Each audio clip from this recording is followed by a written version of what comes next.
بسم اللہ الرحمن الرحیم۔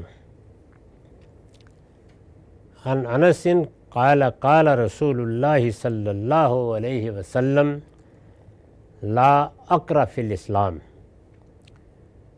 یہ روایت سنن ابی داؤد سے لی گئی ہے، رقم ہے 3222۔ انس رضی اللہ عنہ کہتے ہیں رسول اللہ صلی اللہ علیہ وسلم نے فرمایا، اسلام میں قبروں پر اونٹ ذبح کرنے کا کوئی تصور نہیں ہے۔ یہ بھی در حقیقت جاہلیت کے زمانے کی ایک رسم تھی، چنانچہ میں نے اس پر حاشیہ لکھا ہے، یہ جاہلیت کی رسم تھی جس سے قبر والوں کے لیے کوئی فائدہ متصور ہوتا تھا۔ ہمارے ہاں بھی ایصال ثواب کے نام پر ایسی بہت سی رسمیں لوگوں نے ایجاد کر لی ہیں۔ قبروں پر جا کر جانور بھی ذبح کیے جاتے ہیں، قبروں پر جا کر چڑھاوے بھی چڑھائے جاتے ہیں، اسی طرح دیگیں بھی پکا کر بانٹی جاتی ہیں۔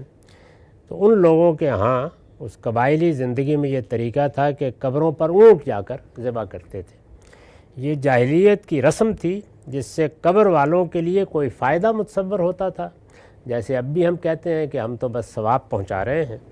اس طرح کا کام اذن الہی کے بغیر نہیں کیا جا سکتا۔ یعنی اگر کسی کو کوئی فائدہ ہونا ہے یا اس کے لیے ہمیں کچھ کرنا ہے تو جیسے ہمیں بتایا گیا ہے کہ اپنے بزرگوں کے لیے دعا کرو، مغفرت کی دعا، یہاں تک کہ وہ ہستی جس کو اللہ نے آخری پیغمبر بنا کر بھیجا ہے اس کے لیے بھی ہدایت یہ کی گئی ہے کہ رحمت کی دعا کرو، ان کے لیے اللہ کی رحمت کی دعا کرو۔ سب دعاؤں کے محتاج ہیں، سب اس پروردگار کی رحمت کے محتاج ہیں، اس کے کرم کے محتاج ہیں۔ تو یہاں بھی یہی ہوگا کہ اگر اللہ تعالیٰ نے کوئی کام کہا ہے کہ ہم اپنے بزرگوں کے لیے کریں یا اپنے بڑوں کے لیے کریں تو اذن دیں گے اللہ تعالیٰ، وہ کہیں گے تو کیا جائے گا، نہیں کہیں گے تو نہیں کیا جائے گا۔ یہ جاہلیت کی رسم تھی جس سے قبر والوں کے لیے کوئی فائدہ متصور ہوتا تھا۔ اس طرح کا کام اذن الہی کے بغیر نہیں کیا جا سکتا، اللہ کی اجازت کے بغیر نہیں ہو سکتا۔ اور اگر کیا جائے، یعنی ایک تو یہ ہے کہ اللہ اجازت دے دے، ایک یہ ہے کہ اللہ نے تو اجازت نہیں دی لیکن اپنے طور پر ایک فلسفہ تراش لیا، اپنی کسی خواہش یا اپنی کسی تمنا کو سامنے رکھ کر ایک رسم بنا لی، اور اگر کیا جائے تو یہ اپنی طرف سے دین بنانا ہوگا۔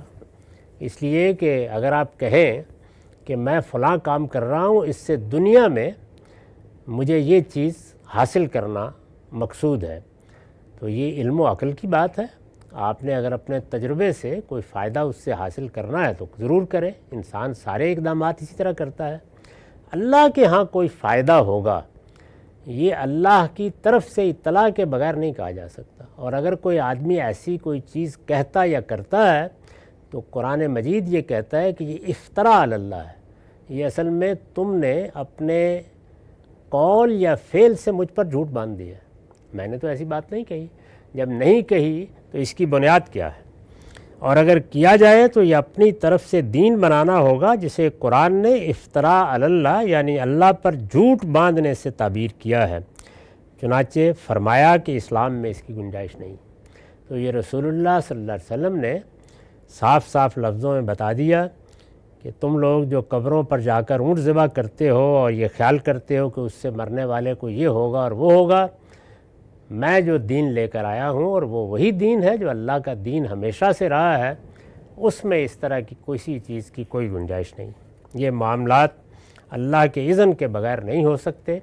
اللہ کے اذن کے بغیر، اللہ کے حکم کے بغیر، اللہ کی طرف سے کسی صراحت کے بغیر، اس کے پیغمبر کی طرف سے کسی ہدایت کے بغیر اگر کوئی مذہبی کام کیا جائے، کوئی دینی کام کیا جائے، اپنی طرف سے کوئی رسم پیدا کی جائے تو اسی کو بدعت کہتے ہیں، اور یہ شرک کے بعد دوسرا بڑا جرم ہے۔ چنانچہ قرآن مجید نے حرمتوں میں بھی خاص کر کے اس کو بیان کیا۔